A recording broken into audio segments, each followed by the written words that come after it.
할렐루야. 오늘은 형통한 때와 공고한 때라는 제목으로 함께 말씀을 나누고자 합니다. 세용지마라는 고사성어를 들어보셨나요? 인생사 세용지마라고 하여 인생의 기륭화복은 변화가 많아서 예측하기 어렵다는 뜻의 고사성어입니다. 이는 중국의 옛 이야기에서 유래되었는데요. 옛날 중국 변경에 세용이라는 노인이 살았습니다. 어느 날 그의 말이 오랑캐 땅으로 달아나 버렸습니다. 마을 사람들은 노인에게 위로의 말을 전했지만 노인은 이것이 오히려 복이 될지도 모르죠 라고 말했습니다. 얼마 후 달아났던 말이 좋은 역마를 이끌고 돌아왔습니다. 마을 사람들은 노인을 축하했지만 노인은 이것이 오히려 화가 될 수도 있습니다 라고 말했습니다. 얼마 후 노인의 아들이 그 명마를 타다가 떨어져 다리가 부러졌습니다. 마을 사람들은 다시 위로했지만 노인은 이것이 오히려 복이 될지도 모른다 라고 말했습니다. 그 후 전쟁이 일어났고 다리가 부러진 아들은 전쟁에 나가지 않아 목숨을 건질 수 있었습니다. 인생사 세용지마는 인생의 기륭화복이 끊임없이 변화하여 예측하기 어렵다는 교훈을 갖고 있습니다. 겉으로 드러나는 현상에 일희일비하지 않고 어떤 일이든 긍정적인 면과 부정적인 면이 공존할 수 있음을 보여줍니다. 따라서 어떤 어려운 상황에서도 희망을 잃지 않고 좋은 일이 생기더라도 자만하지 않아야 함을 가르쳐줍니다. 이 고사성어는 일상생활에서 어려움에 처했을 때 좌절하지 않고 희망을 가지라는 격려의 의미로도 사용됩니다. 또한 성공이나 좋은 일에 너무 도취되지 않고 겸손함을 유지하라는 의미로도 사용이 됩니다. 저는 이 고사성어를 고등학교 3학년 때 책상에 수험생사 세용지마라고 붙여두었습니다. 성적이 올라도 자만하지 않고 떨어져도 너무 낙심하지 말자. 성적은 떨어지면 오르고 오르면 떨어질 수 있다. 이렇게 붙여놨습니다. 실제로 이 고사성어가 수험생활 중 제 멘탈을 지키는데 엄청난 도움이 되었을까요? 오늘 본문 말씀을 보니 이 고사성어가 함께 떠올랐습니다. 우리가 살아가다 보면 인생에는 늘 좋은 일만 있을 수는 없습니다. 물론 늘 나쁜 일만 있지도 않습니다. 우리는 모두 우리의 삶에서 기쁘고 즐거운 날들만 있기를 원하죠. 그러나 안타깝게도 우리의 삶은 실제로 기쁜 일들이 있기도 하지만 슬프고 힘든 날들이 더 많은 듯합니다. 그런데 오늘 본문 말씀에서 보니 형통한 날과 공고한 날이 있는데 하나님께서 두 가지를 병행하게 하셨다고 합니다. 그리고 그 두 가지를 병행하게 하신 이유는 사람에게 그 앞일을 알지 못하게 하심이 있다고 합니다. 그렇다면 하나님은 왜 사람에게 그 앞일을 알지 못하게 하셨을까요? 13절을 다시 한번 함께 읽어볼까요? 전도서 7장 13절입니다. 시작. 하나님께서 행하시는 일을 보라. 하나님께서 곱게 하신 것을 누가 능히 곱게 하겠느냐. 아멘. 하나님께서 행하시는 일을 보라고 하십니다. 여기에서 보라는 말은 히브리어 원어에서는 레아라는 단어로 쓰였고 영어로는 consider인데 이 두 단어는 그냥 와서 보라는 뜻이 아닙니다. 하나님이 행하시는 일 멋지지? 와서 구경해 라거나 혹은 하나님이 뭐 하시는지 궁금해? 와서 한번 봐 라는 뜻이 아닙니다. 숙고하다, 고려하다, 주시하다, 주의를 기울이다 와 같은 뜻으로 하나님께서 하시는 일을 주의를 기울여 지켜보고 깊게 생각해 보라는 의미인 것입니다. 그리고 이어서 하나님께서 굳게 하신 것을 누가 곧게 하겠느냐고 하셨습니다. 이것은 하나님께 모든 주권이 있음을 말씀하고 계시는 것입니다. 우리의 인생이나 세상살이에 굽어진 것들이 있을 수 있습니다. 답답하고 이해할 수 없는 일들이 생겨날 수 있습니다. 고난, 역경, 불공평 등 어려운 일들이 닥쳐올 때에 그것을 우리가 펼 수 없습니다. 누가 곱게 하겠느냐고 하셨기 때문에 하나님께서만 펴실 수 있음을 우리는 인정해야 한다고 말씀하고 계십니다.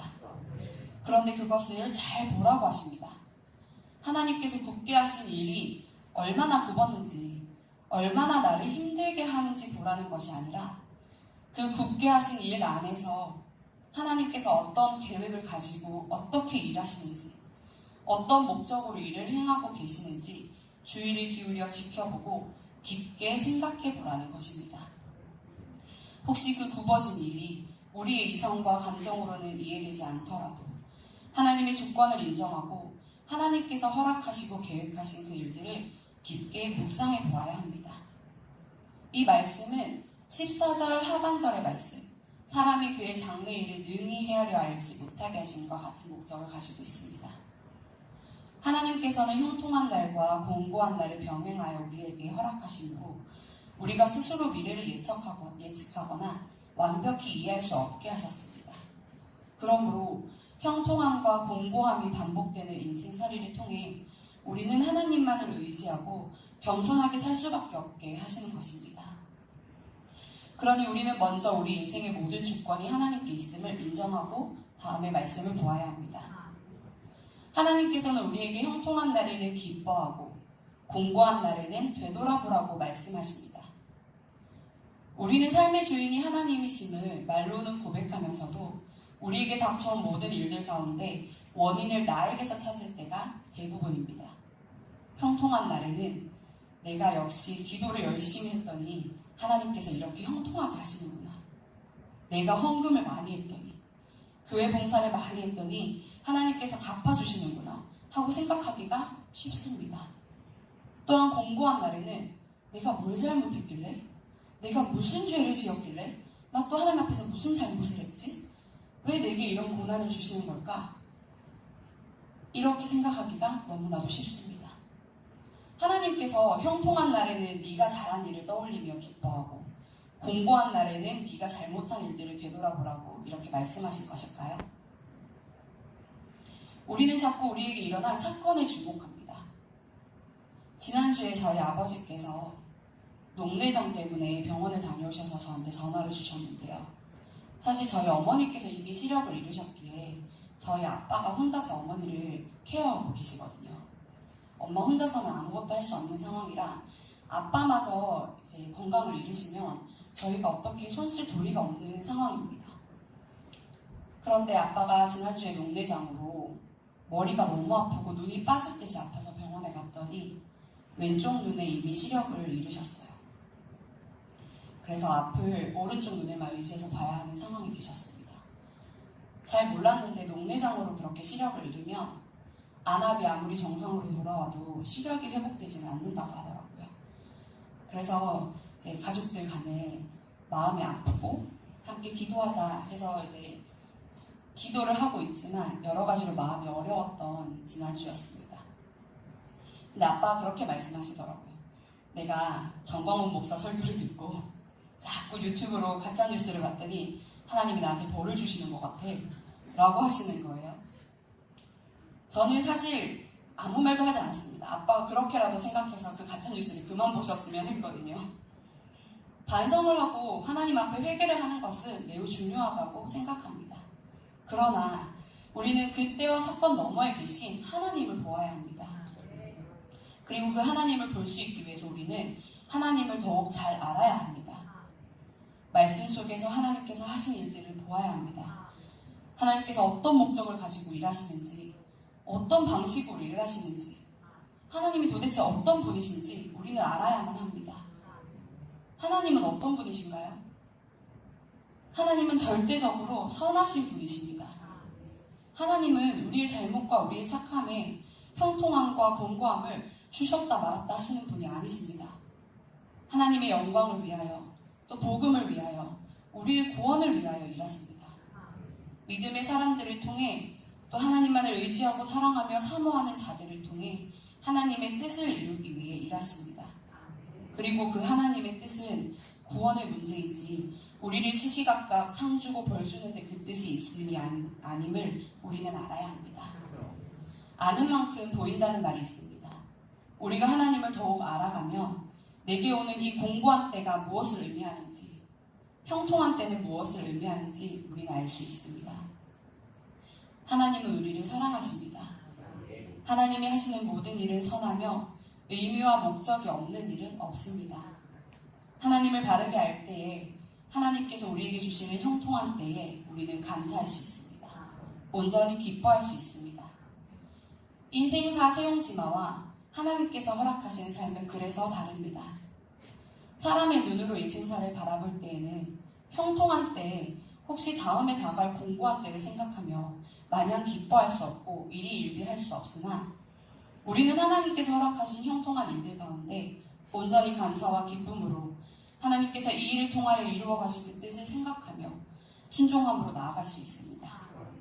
또한 공고한 때가 다가왔을 때, 즉 우리에게 고난과 어려움이 허락되었을 때에 내 인생의 주인이신 하나님을 의지하며 하나님께서 어떤 목적으로 어떤 일들을 이루어 가시려고 이 공고한 때를 허락하셨는지 깊이 살펴보고 생각할 수 있습니다. 하나님께서는 기쁜 순간이든 어려운 순간이든 우리의 믿음과 신앙을 성장시키시고 하나님의 뜻을 이루어갈 믿음의 사람으로 세워가심을 믿습니다. 그러니 낙심하지 않고 고난의 때에도 우리는 선하신 하나님을 붙들고 의지함으로 이겨내고 견뎌내며 오히려 감사함으로 살아갈 수 있기를 소원합니다. 하나님께서는 형통한 때와 공고한 때를 병행하게 하셔서 우리로 하여금 장래일을 능히 헤아려 알지 못하게 하셨습니다. 그래서 우리는 온전히 하나님의 선하신 뜻만을 믿고 의지함으로 살아가야 할 수밖에 없습니다. 그러나 말씀을 통하여 장래일을 알 수 없으나 우리는 장차 임할 하나님의 나라를 확신하고 당장 내일 일은 알 수 없으나 산 소망, 구원받아 하나님의 자녀가 되어 천국의 소망을 가졌으니 오늘 이 하루가 공고한 때를 지나고 있든 형통한 때를 지나고 있든 하나님께서 하나님의 일을 이루어 가시길 소원하며 기쁨과 감사로 살아가는 저와 여러분이 되시길 소원합니다. 말씀을 마무리하고자 합니다.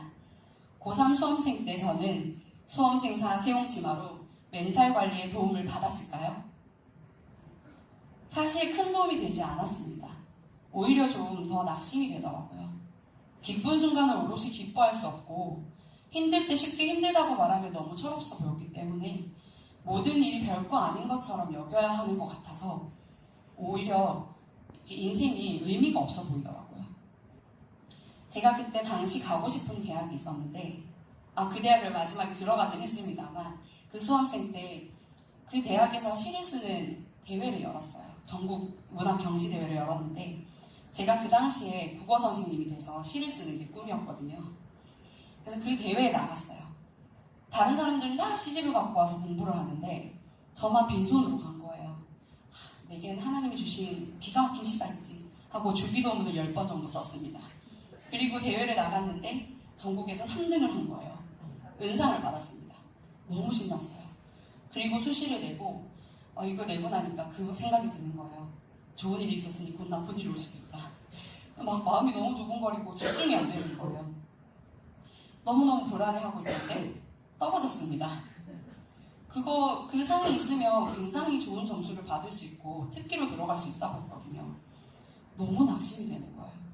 막 오르락 내리락 하는 감정이 주체가 안 돼서 시간을 거의 2달을 허비했습니다. 그런데 제가 하나님을 고3 때 인격적으로 만나서 공부의 의미를 새롭게 새긴 거예요. 이게 제가 이때까지 농땡이를 치던 모든 시간들이 하나님 앞에서 너무 죄송하더라고요.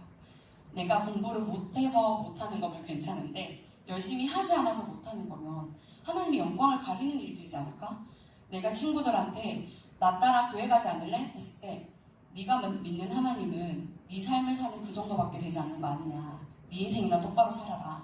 라고 하면 나는 할 말이 없지 않을까? 라는 생각이 들었습니다. 그래서 공부의 목적을 하나님께 영광 올리는 걸로 바꿨어요. 성적이 좋고 나쁨을 떠나서 나는 최선을 다해 살아가는 모습을 사람들에게 보여줘야겠다. 그렇게 목적이 하나님의 영광이 되니 성적이 오르면 감사, 떨어지면 하나님의 도우심을 구하며 더욱 열심히 하게 되고 그때부터는 멘탈이 관리가 됐습니다. 그렇게 해서 더 열심히 할 수 있었어요.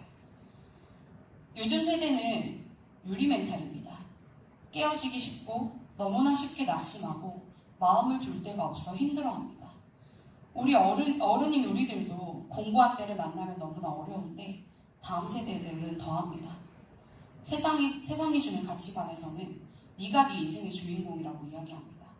그러니 어렵고 힘든 일을 만나서 이겨내야 하는 것도 너고 좋은 일이 있을 때도 그냥 너만 기뻐하면 되는 일입니다. 그러면 인생이 정말 어렵고 힘들어졌을 때는 스스로 이겨낼 힘이 없기에 자신이 의미 없고 가치 없는 사람이라고 너무나도 쉽게 생각하고 삶을 포기하는 아이들이 너무나 많아지고 있습니다. 여름 성경학교 수련회를 통해서 우리 다음 세대 아이들이 하나님을 인격적으로 만나고 삶의 진정한 주인으로 삼아 하나님의 모든 주권을 인정하고 그분의 섭리를 인정하여 형통케 하실 때에 기뻐하고 고난을 허락하실 때에 그 뜻을 주의 깊게 살펴 낙심하는 것이 아니라 오히려 기뻐하는 아이들이 되기를 소원합니다. 오늘 말씀을 기억하며 하나님 앞에 순복함으로 모든 때를 허락하신 하나님께 감사하며 살아내는 저와 여러분이 되기를 소원합니다. 그리고 그런 다음 세대가 되기를 위해 더욱 기도하는 저와 여러분 되시길 소원합니다. 기도하겠습니다.